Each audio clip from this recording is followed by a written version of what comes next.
Okay, Kevin. What's today's date? Today's date is July 31st, 2023, How was your week? as in last week. Yeah, since the last update. Well, since the last update, we've been working more on playing around with the prednisone taper, where we're gradually reducing the amount of prednisone that I receive daily, and try to get below 7.5 or get below 10 at 7.5. And we suffered from some withdrawals last week, so we tried something a little different. We alternate between 10 milligrams on one day, like yesterday, and then 7.5 milligrams like today. And I seem to be managing the taper a little bit better. I go through some prednisone withdrawal.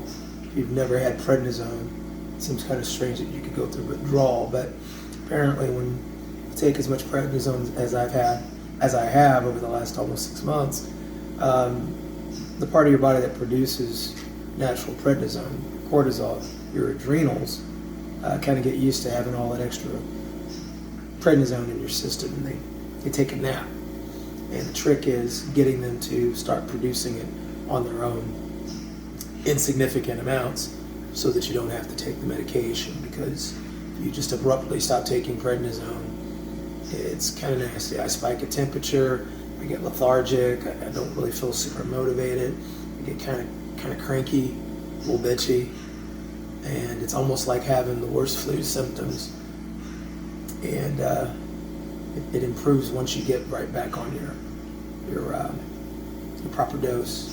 I think the worst thing is probably the heavy sweats for me, because I can literally soak a bed from night sweats when we do the tapering properly. But other than that, it's been a good week. No night sweats from what I can tell. There's been nights I've been hot. There's been nights I've been restless. I think I had a couple of sleepless nights, but for the most part, I still sleep like the dead. Even though I'm very much alive, I sleep pretty good. I slept really well last night. You want to talk about the gym visit yesterday? Sure. All right. Went to the commercial gym that Karen's a member at 2 days in a row. Usually I go once a day or once a week on the weekend, because I work out here for the most part here at the house, because I do a lot of body weight exercises, and we've got some exercise equipment here that I can use. So there's really no reason for me to go to the gym as often as she does, but we like to get together on Saturday when we're both free. But this go around we went Saturday and Sunday, and Saturday it was heavy carries, so farmer carries, kettlebell carries, overhead carries, things of that nature, and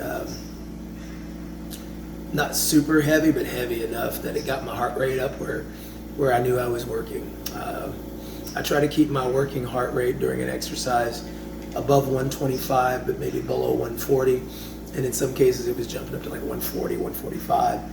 So I would take the appropriate rest, but got a lot done on Saturday. That's all I worked on Saturday was carries. Karen tried to close the place down though both days. And it's a 24-hour gym, for crying out loud. But And you had supplemental oxygen on. yeah, supplemental oxygen, I still bump it up to 4 liters. And it works really well, excuse me. That's my reminder that it's 8 o'clock. Sunday was an experimental day of sorts. You're here at the house, and pretty much since I was able to actually start doing them in rehabilitation a few months ago, one of my major exercise staples is the squat. And initially I was doing squats that were just body weight squats. You stand up, you squat down, you stand back up again on oxygen.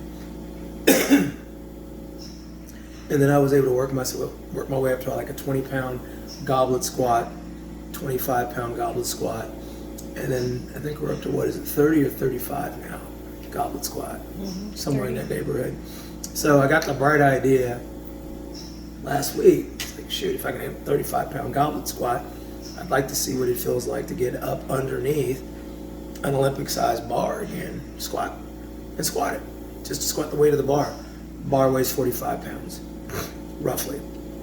And I tried that for the first time in months, actually, getting in the power cage and loading it up and adjusting all the pegs and everything for my height. And I did 3 sets, 10 repetitions, 10 or 11. I think I miscounted on 1 or 2 sets. But it was good. I wore my oxygen in front of me because I was a low bar squat, and the last thing I wanted to do was damage the tank or the regulator. So I had it like in front of me like a papoose, and I'm on 4 liters of oxygen squatting, and it made my heart rate jump up to between 145 and 148. And it took about 5 minutes to recover between sets, but it never felt dangerous. Usually when my heart's working too hard, oxygen demand goes up, and whatever oxygen I'm able to get is what I'm able to get. So I spend a lot of time focusing on getting that breath control that we talked about a couple of videos ago. And if it doesn't come quickly enough, I can feel a little anxious, but it usually goes away within a minute or so if I focus on the breathing. I've never had a panic attack, and I've never passed out. So, but it feels, if there's anything that feels scary, it's that. But yeah, 3 sets of 10 squats at 45 pounds. I'll take it as a win. Did, I think it was 20 push-ups nonstop with my scuba tank on my back, like it wasn't even there. And, How much would you say that scuba tank weighs? And that was the heavier tank that time too. Yeah, that was the bigger tank. So yeah. I would say that tank probably weighs about 8 pounds, 5 to 8 pounds, somewhere in that neighborhood. Realistically, then we can add that on to what you were squatting with. Yeah, So that too. So 45 for the bar plus So we're up to what, 53 over pounds? 50 pounds. Yeah, so we're up to close to 53 pounds total. Right. Yep. Because when I squat here, I don't squat with the tank on. I squat using the concentrator, and the concentrator stays in a stationary position. I just have a cannula that's attached to it. Right. It sits in the nose. But yeah, it was a good workout. I also did some rows, which is one of my staples. I like cable rows personally. Those are getting a lot more comfortable, but the You resistance. haven't blown a rib out lately. Yeah, my ribs are very happy with it. I still keep it fairly light, but it's challenging enough. It's about 100 pounds for me on the row, and I do 3 sets of all exercises. Earlier in the week, what was it, Thursday? Yeah, because I didn't exercise Friday. Thursday, I did my first pull-ups in months. They were assisted pull-ups here at the house using an elasticized band, and I was able to do 3 sets of 3 legit regulation chin-ups with the assistance of a stretchy band. So that felt good. Normally I do what's called a dead hang. It's where you just basically get into the bottom of the pull-up position. You just hang there as long as you can until your grip gives out. And it's usually about a minute 5 for me is my limit. And I'll do maybe 3 times. So I'll finally progress to something that's involving movement, and it feels good. Yeah. So, doing all right. Yeah. So Yeah. then we had talked a little bit about progression on your squats, then maybe thinking of it as like a 5x5, just tiny increments, maybe 5 pounds each time you move up, but maybe not in such a hurry as you would on a 5x5 program. So you wouldn't move up 5 pounds every time No. you squat. No. But as you move up, it would just be in 5 pound increments. Right. Well, yeah, and Karen's right about that. I think the big difference now is it's going to take longer for me to progress compared to when I was doing strong lifts 5x5s. And the protocol for your 5x5s is, I think it's every second or every third workout. Yeah, that's what it was. Because you're doing squats every time you go into the gym. But that's the only exercise that you do every day. So we'll use it as an example. So every third workout for squats, I'm increasing by 5 pounds.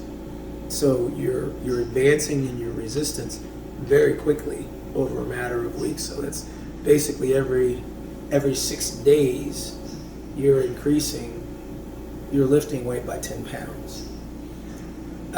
I don't think that I would be able to handle that, so I'll go at a slower pace. But when I progress, I'm probably going to progress in 5-pound increments the moment it starts to feel easy. So I'd be curious to see what 45 pounds feels like the next time I do it. And I'll probably go into the gym with her next Saturday and try her. Yeah. Yeah. Good stuff. All right. Anything else you want to add? Cough's getting easier, although it kind of sucks still. I've noticed that the humidity has dropped off considerably in the last few days around here, so the air is certainly a lot easier to breathe. I don't get as winded when I'm out and about doing stuff, even though the temperature is, by 5 p.m. it's well above 100 degrees. I think today it's like right around 101, 102, and I think we're supposed to hit like 105 for the high sometime this week as well. Yeah. So it's that time of year. But as long as it stays dry, arid conditions seem to be a little easier on the lungs than swampy, humid, like Gulf Coast kind of weather conditions. And that's what we were getting earlier in the summer. It was very unpleasant. It's good stuff. Okay. So we will jump back in then next Monday. Next or Monday. Sunday or Monday. Sure. And we'll see what happens this week. Yes, ma'am. All Thank right. you, Carrie. You bet. All right. Thanks, Kevin.